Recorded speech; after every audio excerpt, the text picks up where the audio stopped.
Paul's letter to the Romans. It's one of the longest and most significant things ever written by the man who was formerly known as Saul of Tarsus. He was a Jewish rabbi belonging to a group known as the Pharisees, and he was passionate and devout to the Torah of Moses and the traditions of Israel. And he saw Jesus and his followers as a threat.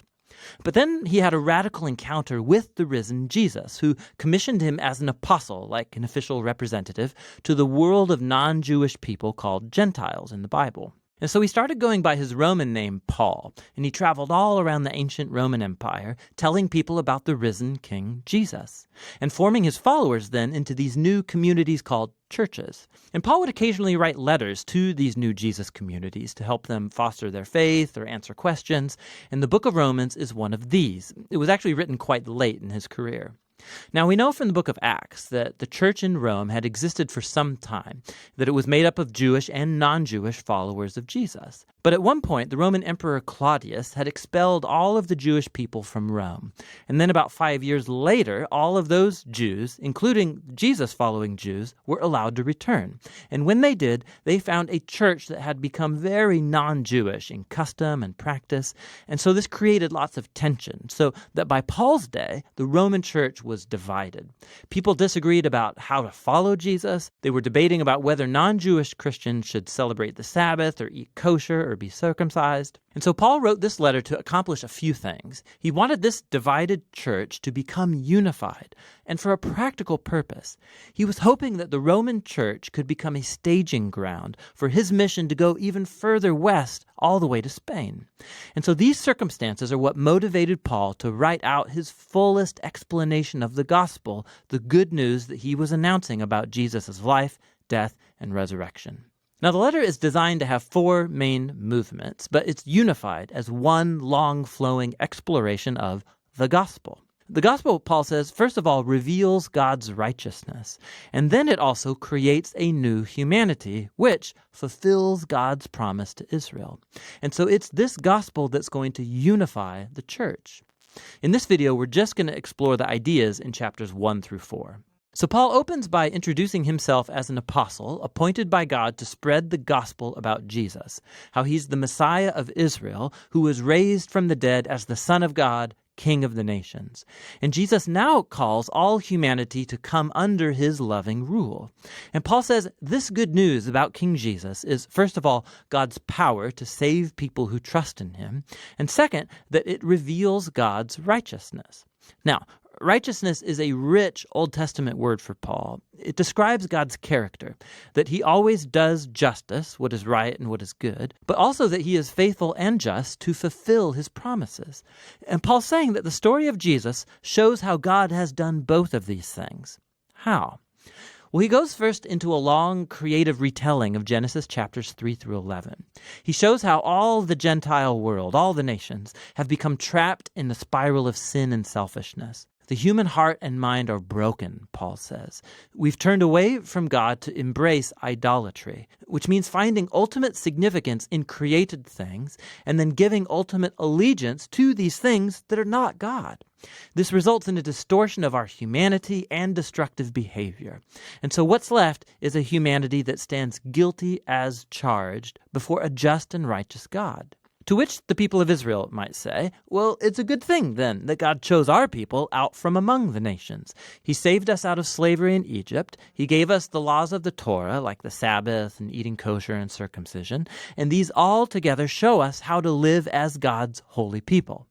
But, Paul says, not so fast. He recalls the storyline of the Torah and of the rest of the Old Testament, which shows that Israel was just as sinful and idolatrous and morally broken as the rest of humanity. Israel is actually more guilty than the Gentiles, Paul says, because they have the Torah. They should know better. And so, Paul concludes, all humanity, Gentiles, Israelites, are hopelessly trapped and guilty before God. But that is not the final word. The good news about Jesus is God's response. Instead of holding humanity guilty, Jesus came as Israel's Messiah to die on behalf of all people as a sacrifice for sins. As our representative, Jesus took into himself all of the just consequences of the pain, the sin, and the death that we have caused in the world. And he overcame it all by his resurrection from the dead. It's his new resurrection life that he makes available to others. Jesus became what we are so that we might become what he is. And all of this, Paul says, is how God justifies those who trust or have faith in Jesus. Now, justification is another rich Old Testament term for Paul, and it's related to God's righteousness. It literally means to declare righteous.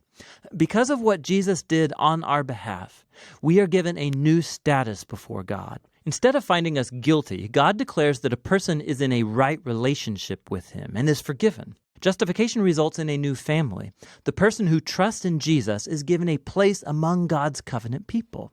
Justification also results in a new future, which begins a journey of life transformation by God's grace. And so all of these things about justification are God's gift to those who through their faith are in Christ. And so this leads Paul in chapter 4 to explore the huge implications that all of this has for who can be a part of God's covenant family. He goes back to the story of Abraham in Genesis chapter 15. Before any of the laws of the Torah were given to Israel, Abraham was justified or declared righteous before God. How? Well, God promised that Abraham would become a father of a large multi-ethnic family that would receive God's blessing.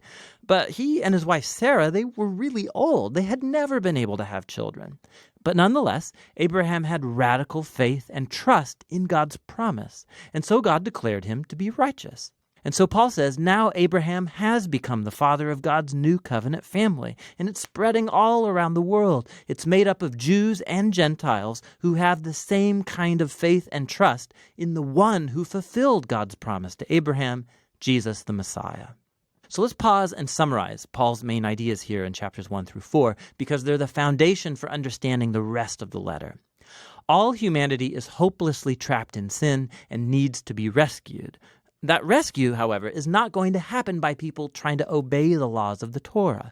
Rather, God's righteous character has moved him to rescue the world through Jesus' death and resurrection, so that he could create that multi-ethnic family of Abraham based on faith as his own new covenant people. And so Paul's going to go on to show how this new family is a part of something much, much bigger that calls them to a whole new way of life together. But it's all going to be rooted in these core ideas explored in chapters 1 through 4 of Paul's letter to the Romans.